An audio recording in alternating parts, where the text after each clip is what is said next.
मौजूद हैं बहादुरगंज में और हमारे साथ बहुत ही चर्चित पत्रकार जी किसी पर्चे के मोहताज नहीं है हमारे साथ मौजूद हैं। हम बात करेंगे घोसी के उपचुनाव में क्या है माहौल, किसके कल गिनती है और किसके सर हो सकता है ताज। हमारे साथ सर अपना पर्चे बताइए।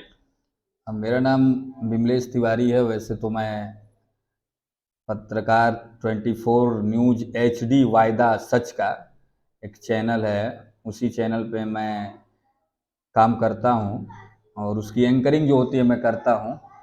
फिलहाल सबसे पहले आपका स्वागत है कि आप इस घोसी उपचुनाव का विश्लेषण के लिए, घोसी उपचुनाव में क्या होने वाला है इसके बारे में आप मुझसे जानने के लिए आए हैं।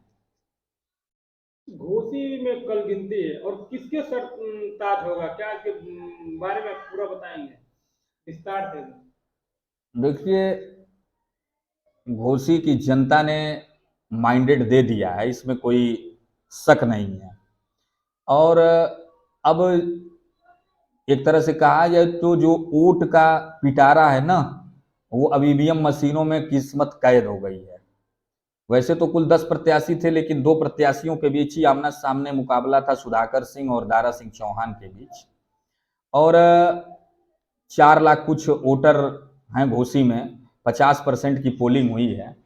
और इसमें चूंकि हम लोग एग्जिट पोल अनुमान लगा सकते हैं, हम लोग को भविष्य वक्ता नहीं है कि ये तय कर दें कि चुनाव कौन जीत रहा है, लेकिन दोनों के बीच काफी कड़ी टक्कर मानी जा रही है।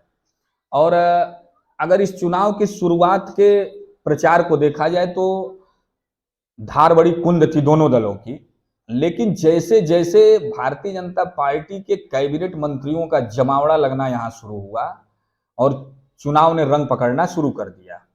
समाजवादी पार्टी ने भी, राम गोपाल यादव या शिवपाल यादव ने भी जब चुनावी कैंपेन संभाला तो समाजवादी पार्टी का भी प्रचार अपने उफान पर था, इसमें कोई शक नहीं है। योगी आदित्यनाथ जी भी आए जनसभा करने के लिए, अखिलेश यादव जी भी आए जनसभा करने के लिए, और एक रोचक मुकाबला देखने को मिला है। अब इस चुनाव में जो सबसे बड़ा ट्विस्ट है, जो अभी समझ में से थोड़ा सा परे है, कि ये चुनाव केवल दारा सिंह चौहान और सुधाकर सिंह के बीच नहीं था। इस चुनाव में कहीं सुहेल देव भारतीय समाज पार्टी की भी प्रतिष्ठा लगी हुई थी, राष्ट्रीय नेतृत्व की भी प्रतिष्ठा लगी थी। जैसा आपने देखा था कि दारा सिंह चौहान यूपी में, उत्तर प्रदेश में शामिल नहीं हुए थे दोबारा, वो जाकर दिल्ली अमित शाह से मुलाकात करके तब शामिल हुए। तो आप समझ सकते हैं कि दारा सिंह चौहान राष्ट्रीय नेतृत्व बीजेपी के काफी पसंदीदा उम्मीदवार रहे हैं, और उसी सीट से इस्तीफा देकर उसी सीट पर फिर जाना लड़ने। तो चुनाव दारा सिंह भाजपा से कोई बैर जो हम लोगों ने विश्लेषण किया या जो देखा या लोगों से बात की, तो उसमें कहीं भारतीय जनता पार्टी के खिलाफ गुस्सा नहीं था। वो गुस्सा दारा सिंह चौहान के खिलाफ था, वो भी उनके दल बदल को लेकर, कि आखिर उसी पद के लिए आप फिर उसी चुनाव में झोंक रहे हैं। और ये घोसी लगातार दूसरी बार उपचुनाव झेल रहा है। फागू चौहान के बाद ये दारा सिंह चौहान विजय राजभर जब विधायक हुए थे उपचुनाव में, वहां भी सुधाकर सिंह हारे थे। सुधाकर सिंह के साथ जो सबसे बड़ा प्लस पॉइंट था कि वो स्थानीय होने का उनको फायदा मिल रहा था, और उनका चुनावी कैंपेन प्रशासन के अगर कहा जाए तो एक आध दो अवसरों पर छोड़ दिया जाए तो चुनाव वास्तव में शांतिपूर्ण रहा है। उपचुनाव में इतनी झपटें, इतने आरोप प्रत्यारोप लगते रहते हैं, इसमें कोई वो इफवट नहीं है। अब हकीकत क्या हो सकती है ये तो अब समय बताएगा। कल 8 तारीख को मतगणना होनी है, 11 बजे तक क्लियर होगा।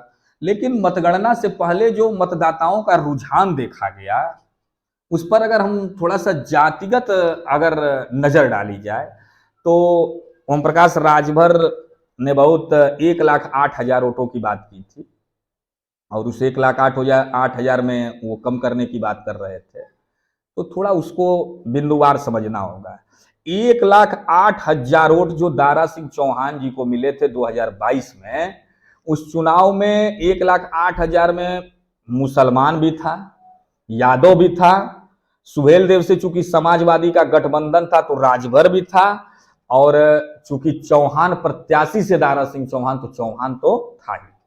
तो अब ये 4 बाहुल्य जिनका बहुतायत में वोट है घोसी विधानसभा में, ये चारों जातियां समाजवादी के साथ खड़ी थी, उसके बाद भी विजय राजभर को 86,000 वोट मिले थे। 88,000 वोट फागू चौहान को मिले थे। तो भारतीय जनता पार्टी 80 से 90,000 के बीच में, इसमें तो कोई दाग नहीं है, लेकिन सुधाकर सिंह कितना प्लस करेंगे ये मायने रखता है। अब थोड़ा सा और समझते हैं। बहुजन समाज पार्टी का उम्मीदवार है नहीं। पिछली बार बहुजन समाज पार्टी का उम्मीदवार था कयूम अंसारी, उपचुनाव जो हुआ था, और 50,000 वोट उनको मिले थे, और 1600 से केवल हार जीत का अंतर था सुधाकर सिंह जो चुनाव हारे थे, याद होगा अगर आपको तो। अब याद करिए कि 1,08,000 वोट जो 22 में दारा सिंह चौहान पाए थे, उसमें से मुस्लिम वोट हटा दीजिए, उसमें से यादव वोट को कम कर दीजिए, तो 46,000 चौहान और 52,000 राजभर और प्लस सवर्ण लाभी को एक कर देंगे, तब ये दोनों जाके मुसलमान और यादव के बराबर खड़े होंगे। अब इनके बाद निर्णायक भूमिका में आ जाता है दलित। दलित वोटर शुरुआती दौर में सुधाकर सिंह के साथ मजबूती से खड़ा था, लेकिन भारतीय जनता पार्टी के चुनावी कैंपेन ने निश्चित तौर से दलित वोट बैंक में बड़ी सेध लगाई है, और अगर वो सेध 50% तक पहुंच गई तो निश्चित तौर से सुधाकर सिंह के लिए दिक्कत पैदा हो सकती है, और अगर वो 50 नहीं है तो सुधाकर सिंह के लिए सुखद संकेत भी हो सकता है। ये पूरा एक आंकड़ा मैंने आपके सामने बताया है। अब सुधाकर सिंह के लिए, अच्छा, एक नारा भी था घोसी में, अमिला में आपने देखा होगा कि दारा सिंह चौहान को घुसने पर पाबंदी दी गई थी। कितना आक्रोश था, आपने देखा होगा। आपने तो चुनावी कैंपेन किया होगा, तो दारा के खिलाफ कितना आक्रोश था वो आपने देखा ही होगा। स्याही फेंकी गई उसी एवज में उनके ऊपर।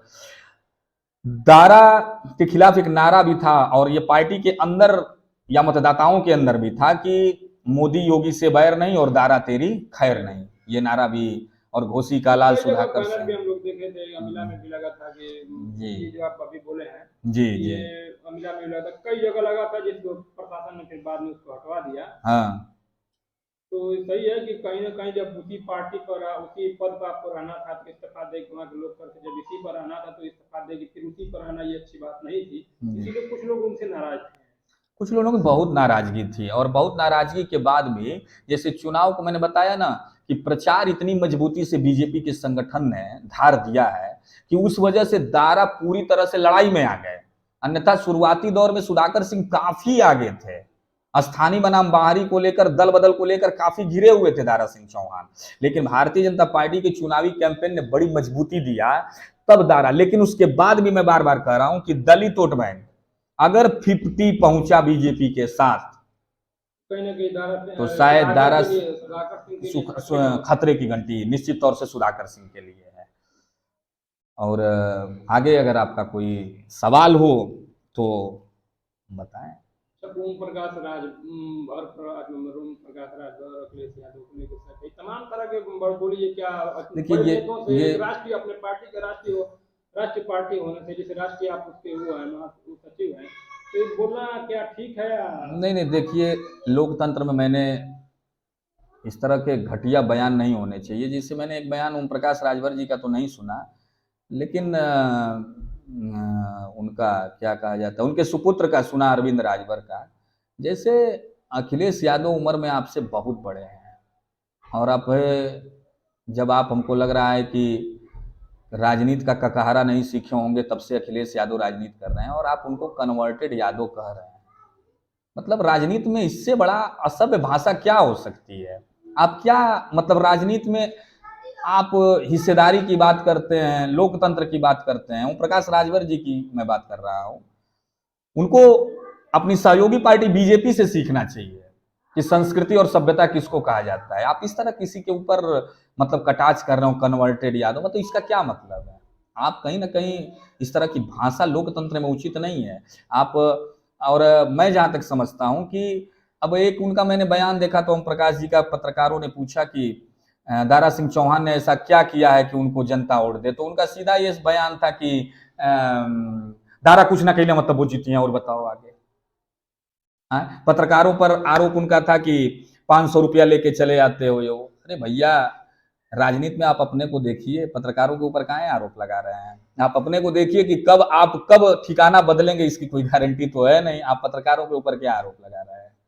तो इस तरह का आप देश की जो व्यवस्थापिका है, कार्यपालिका है, न्यायपालिका है, अब जो व्यवस्थापिका है उसके नेता, उसके विपक्ष के नेता को आप कहीं ना कहीं इस तरह के आप के सुपुत्र बोल रहे हैं। देश का जो चौथा स्तंभ है उसको आप बिकाऊ कह रहे हैं। अरे बिकाऊ कौन है कौन नहीं है, इस तरह की भाषा नहीं यूज होनी चाहिए लोकतंत्र में, चाहे कोई दल हो, चाहे समाजवादी पार्टी हो या सुहेल देव भारतीय समाज पार्टी हो।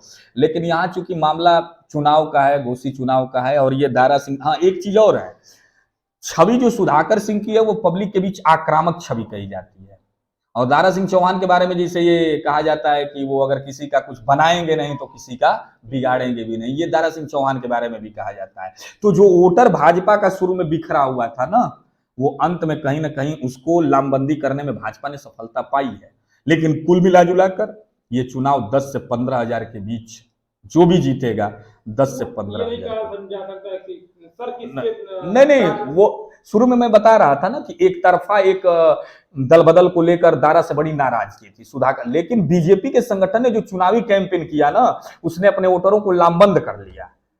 उसने अपने वोटरों को लामबंद किया। कहीं अच्छा निर्णायक भूमिका में दलित था, उसमें भी टूट हुई जबरदस्त, क्योंकि बसपा से आए दारा सिंह चौहान भी हैं, उनकी भी अपनी पकड़ थी दलितों में। बसपा से आए निकल के उमेश पांडे भी, उनकी भी कुछ पकड़ थी। तो ये सारी चीजें अपने आप में बड़ी मायने रखती हैं।